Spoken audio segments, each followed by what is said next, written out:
What's good, everybody, and welcome back to Facebook Gaming Live at E3 2019. I'm Andrea Renee, joined with Jump, and we have some very special guests on stage with us right now. Please welcome Chris Charlo, the Senior Director of ID at Xbox. And we've got Nicholas Guerin, the Creative Director of Spiritfarer. Thanks for coming by, guys. Yeah, thanks a lot. Thank you very much for having us. So what an exciting announcement on Sunday at the showcase. But, man, what a tough act to follow. Who slotted you to follow Keanu Reeves in the Cyberpunk announcement? It was your fault? Yeah, I mean, so Cyberpunk's obviously crazy, and then Keanu comes out and the whole world explodes, and you're just like, how do you follow Cyberpunk? How do you follow Keanu Reeves? You follow with Spiritfarer. Yeah, like, man. You know, and we were talking before, like, it's like the most insane heavy metal song ever. You don't follow it with another heavy metal song. You go with, like, a ballad. And, you know, I think Spiritfarer, like, you went from, like, rah, to, like, it was almost amazing. harmonious. It was kind of. It was really I was cool. sitting next to a friend, watching all of that went down, and the first comment that I made was, "Wow, you're just like killing people with AI, and now you're just loving life, and everything is just beautiful." Exactly, and to me, it just speaks to kind of the diversity of games that were in the briefing, and the diversity of games that are just out in the industry and on Xbox and every place else. And like, I love that. I love that you can just be totally gung ho for Cyberpunk, and then immediately see Spiritfarer and just fall in love. Well, I think that's what's great about what Xbox is doing with the publishing and the partnership teams that you guys have, is that you have those crazy experiences, but then you also get these really amazing, smaller, artistic experiences like Spiritfarer. So Nick, let's talk about your game. So you unveiled it to the world, and it has a cat. Well, actually, Keanu did. Yes. Well, okay, that's fair. Yeah. Keanu introduced everything by proxy. He could do that. I mean, actually, he could. We were so stoked. I mean, when we started, like everyone, we're like, what the? Okay, and then, it's our game. We were still having that, very high moments where like, it was a never-ending high at that point, so we really dropped off until way later. But yeah, we were really excited to announce the game at the Microsoft press conference at the briefing. And it's funny because, as you said, Cyberpunk is such an awesome game for us. I mean, I'm a huge fan of CD Projekt Red. I was a huge fan of The Witcher 3, and that's why I chose to do something entirely different. Because we knew that, as you said, as an indie studio, you want to do something that only you can do in a way. So that's why we aimed at doing Spiritfarer. And the way we love to describe the game is Spiritfarer is a cozy management game about dying. In the game, you play as Stella and Daffodil the cat, and it's a co-op game, so you can choose the one you want to play.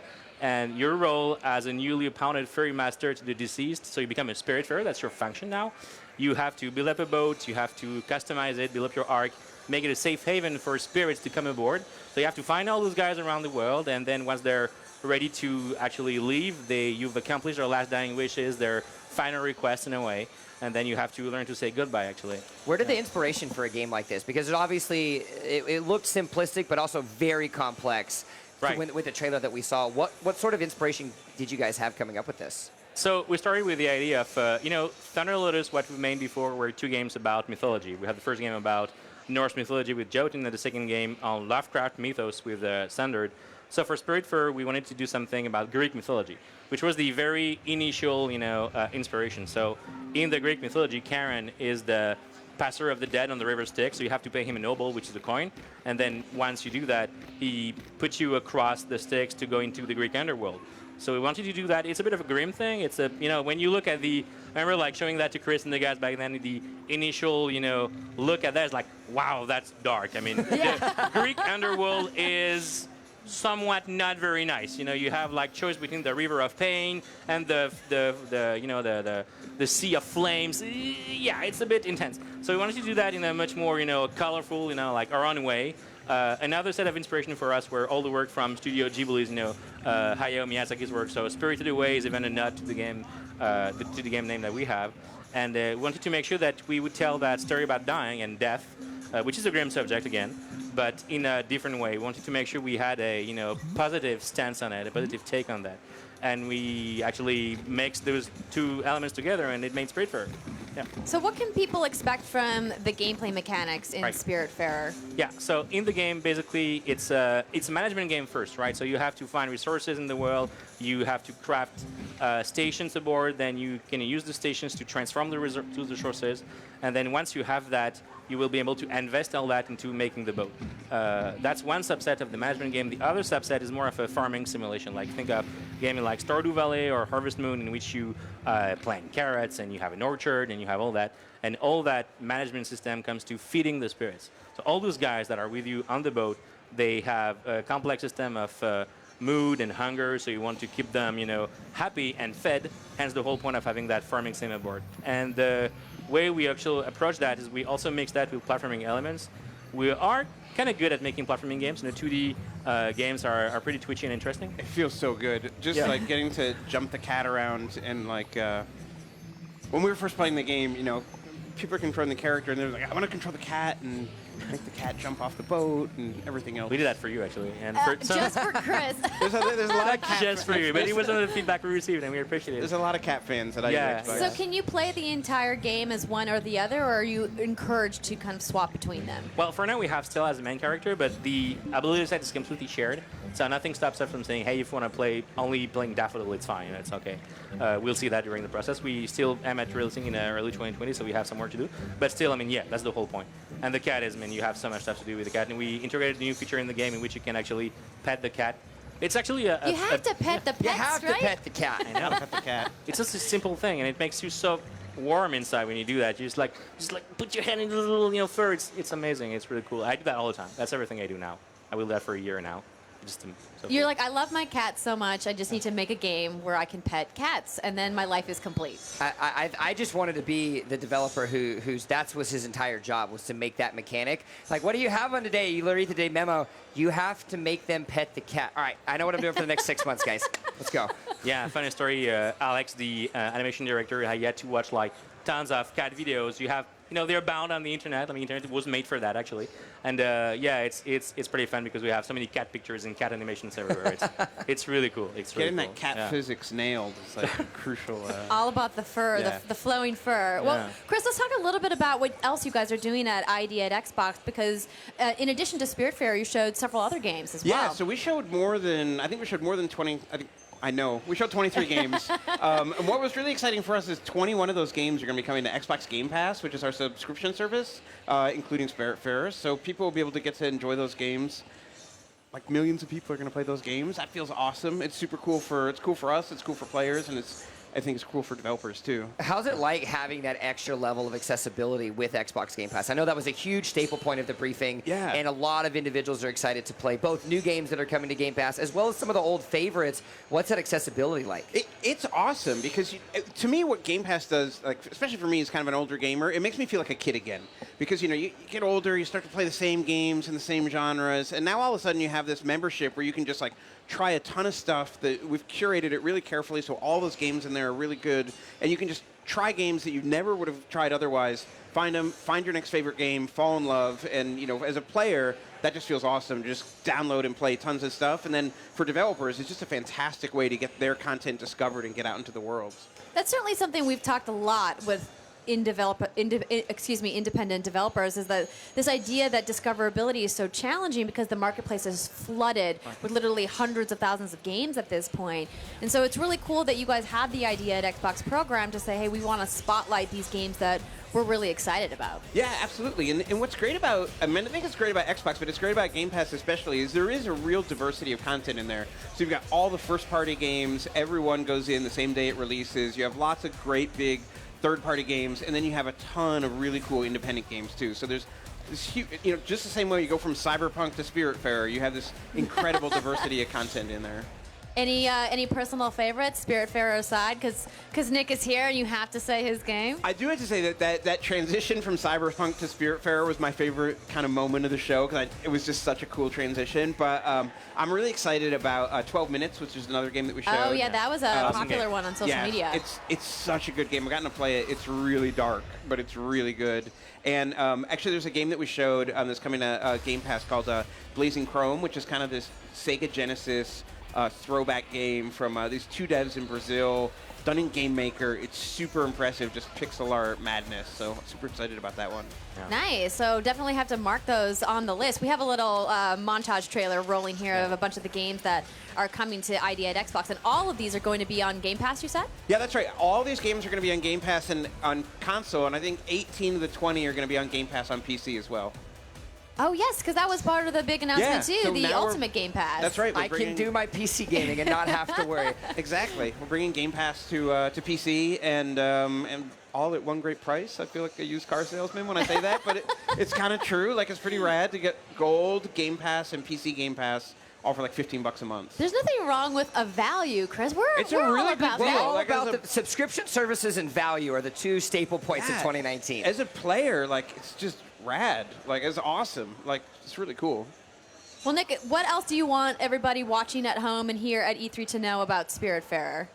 Well, I hope it's a game that everyone will get to play. We made sure that the game is really inclusive, and we want to to reach across like boundaries, to have like tons of people playing the game. It's meant to be a game that has a meaning for us as well. I mean, as we brushed a bit in the beginning, even if it's colorful and everything, it's a game that have a grave subject matter that I think we should take more time thinking about. And I know it's a bit macabre, I know it's a bit grim, but I know it helped myself to think about that because I'm kind of scared by death. I don't know for you, I don't know for everyone, but it's pretty scary. I think we all are, right? Yeah. It's part of being human. It kind of right? happens to everyone, and we make all the show to forget about that. And I think it's the cool thing about Spiritfarer is that it forces you to think about it in a positive way, to kind of look through the intensity and the fear and all that, and to say that okay, I get it. I get why we're here, why we arrived up to that point as human beings. I get how it can be actually palatable. How can I take that concept and make it mine. We looked at culture like the South American cultures and tons of cultures around the world that take death in a more matter-of-fact way. Yeah, it's fulfillment of doing all the things that you wanted to do in your life and actually being able to rest easy sort of way. Exactly, and we take a look at the idea of transmission and legacy and heritage and all the shared moments with either relatives or people that we have this shared moment in our lives, and all those moments, they impact us, they make us who we are. And I think if you look at death or loss, in the same regard, which is like, what did I share? What did I learn? What did I actually teach other people as well? I think it's a very cool way of looking at that. Sorry for going back into a more... No, it's not morbid at all. I think it's really fascinating because clearly it's something that's going to touch each and every one of us at some point in our lives, unfortunately, right? It's just, again, part of the natural process. Did you guys work with any specific cultural guidelines around death from, you had mentioned some of the different countries. Did you pull specifically, or maybe even did you come across some that were interesting or different to you that you hadn't heard of before? We took a look at everything, even like people that were in palliative care, services, like end of life, hospital wards, and it's really enlightening. It's really like when you hear these people speaking, it's like the first thing they say is, "Oh, I wish I had worked more." No one says that ever. Everyone says, "I should have spent time with my family. I would have traveled more, do that thing that mattered to me, express myself in a better way." And all the characters you meet in the game are, inspired by all those people, like from relatives as well from the team members in mine. I have tons of personal implication in all those characters. As for a cultural thing, you mentioned the fact that we looked at something that all the spirits in the game have an animal form. So you've seen that, which we actually led to funny furry comments on the internet. But anyway, and it comes from in South America you have like very primal, mythologies that take we all have an inner animal, like a totem animal, and there are even some ceremonies in which you have to get attuned with who you are as an animal. And in the game, we use that concept and say that, okay, someone who is really actually attuned and at peace with that moment will be closer to its animal form, whereas someone who is more like remote from the concept of dying will be like acting like a human. You've seen in the trailer, in the demo, we have like that snake character called Summer, and she's a very gentle soul. She was an old hippie person, and she's really nice, but she's a snake that behaves like a human. So there's something that in her story will make her understand what's the last thing she needs to do to be at peace with that moment. That's really fascinating. Jump, what's your inner animal? What would you think? I would always go and do the stuff. It was always a monkey, but I don't know how much that says about can you? go. I don't know if that's a good thing or a bad thing. It's just I'm versatile. Monkeys we'll are go awesome. With that. Yeah, monkeys are monkeys are fantastic. great. What's your inner animal? Do you have That's one? a very good question. Monkey was my choice as well. So yeah, we're two monkey people. You got that synergistic. Awesome. I love it. Monkey Monkey power. life. I'm good. Yeah. What, Chris? I'm gonna go badger. Oh, Wow, that's nice. awesome. Badgers are cool. Yeah. Yeah. I think badgers are really misunderstood. I know that. The honey badger joke just gave badgers a bad rap, right? They really did. What about you, Andrea? I go tiger. Wow. Yeah, Okay, that's cool. big cat. Yeah. I like the stripes. Cat, all the Good same, call. but just now it's just a big cat. Exactly. I mean, I would go little cat too. We were sharing photos of our cats before we went live today. So, I mean, I love animals of all kinds. Not discriminating here. Yes. Snakes are different. Are there insects? Are we going to see creepy crawlers at all? Anybody a spider, or does that not qualify as animal? Well, there are animals, but we don't see them that much. I mean, it depends. The thing is, in the world of Spritfarer, like areas are pretty mundane with bikes and normal places, whereas on the ocean it's much more mystical and fantastical. So you might encounter some funny things around there. Yeah. Okay. Well, I'll keep an eye out indeed. Well, are we talking about when people are going to get to play Spritfarer? Have you guys announced? As I said earlier, it should be released early 2020. We're still honing on the details. We are a small studio, so we make sure that the game we release is the best we can. But it's going to be no later than, early 2020 for sure. Yeah. Well, fantastic. Chris, Nick, thank you so much for coming by the Facebook gaming stage. We're super excited to get our hands on Spritfarer. Play all of the cat times. It's going to be awesome. Thanks, everybody. We will be right back with more content right here at E3 2019.